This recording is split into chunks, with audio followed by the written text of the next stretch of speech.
I guess it's your big investment is buying stock in companies and various other things in the United States and creating jobs.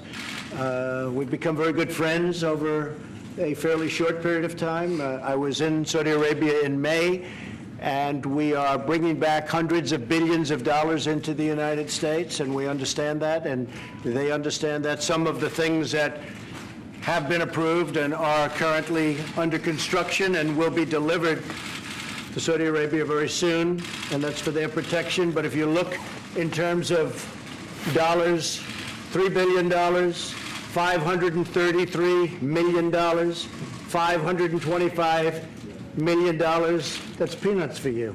Should have increased it. $880 million, $645 million, $6 billion, that's for frigates. 889 million, 63 million, and that's for various artillery. Some of the things that we're now working on, thanks, and that have been ordered and will shortly be started in construction and delivered. THAAD system, $13 billion.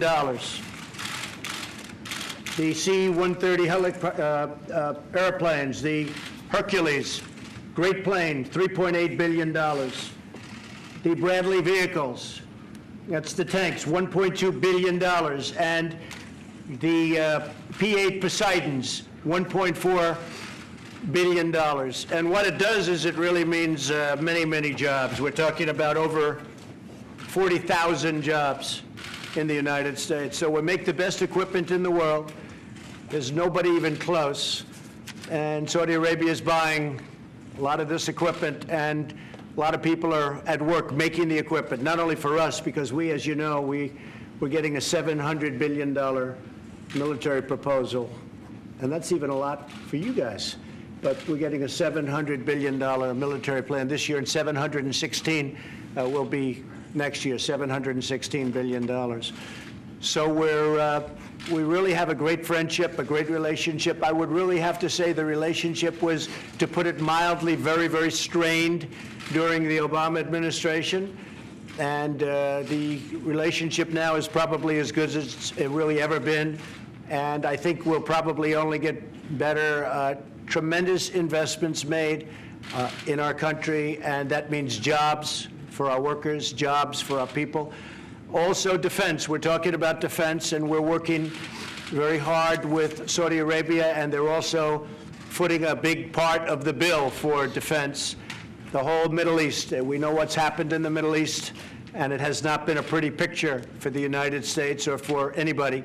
And a lot of things are changing, and they're changing very rapidly. As you know, ISIS is now, we've recaptured almost 100% of the territory, as you probably have heard, before anybody. But we've captured close to 100% of the territory held by ISIS. And we've moved very rapidly, very quickly, and that's really coming to an end in that part of the world. It's coming to an end. And we'll be able to get out of certain areas that we've wanted to get out of for a long period of time. And other countries can handle it. At this point, they'll be able to handle it. So it's a great honor to have you and your representatives here. Crown Prince, thank you very much. Thank you for being here. Thank you, Mr. President. Actually, the relation between Saudi Arabia and the rest of America, it's an old relation. We are the oldest ally of the rest of America and the Middle East. Right. More than 80 years of alliance and big interest, politically, economically, and security in different area, and a lot of area. And the foundation of the relation, it's really huge and really deep in different issue. We know that today the relation, it's the cause of more than 4 million jobs in the rest of America, directly and non-directly. Also, it's a cause for a lot of jobs in Saudi Arabia, directly and non-directly. And as you know, Mr. President, from day one, you've reached this office. We've planned to tackle $200 billion of opportunity in the next 4 years, but it ended up with $400 billion of opportunities.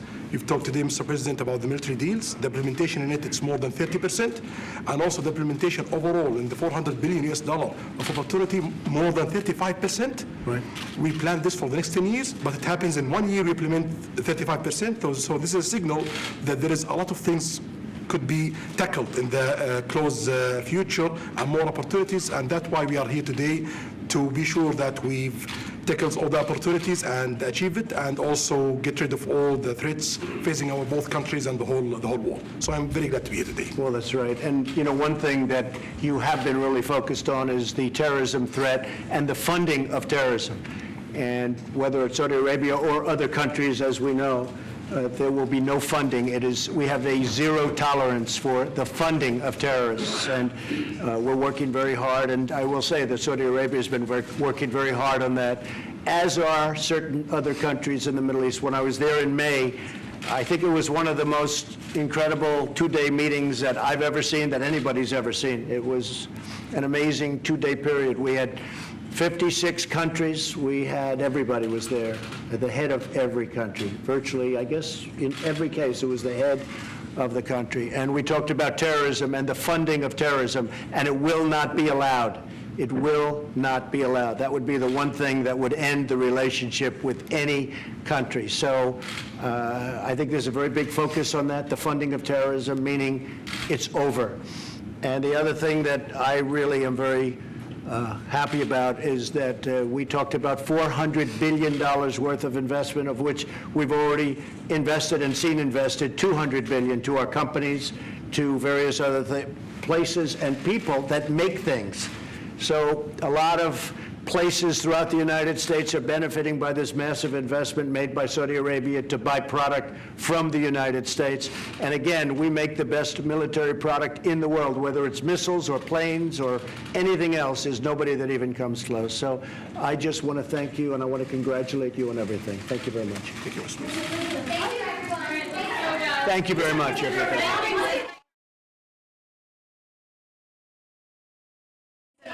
It's terrible. The bombings in Austin are terrible. Local, state, and federal are working hand in hand to get to the bottom of it. This is obviously a very, very sick individual, or maybe individuals. These are sick people, and we will get to the bottom of it. We will be very strong. We have all sorts of federal agencies over there right now. We're searching what's going on in Austin, a great place, a tremendous place, is absolutely disgraceful. So we have a lot of power over there. We're looking. It's not easy to find, but these are sick people, and we have to find them as soon as possible. We have to find them really immediately. I will say, working with Texas, working with the local governments has been great, but we have to find this very sick person or people. Thank you all very much.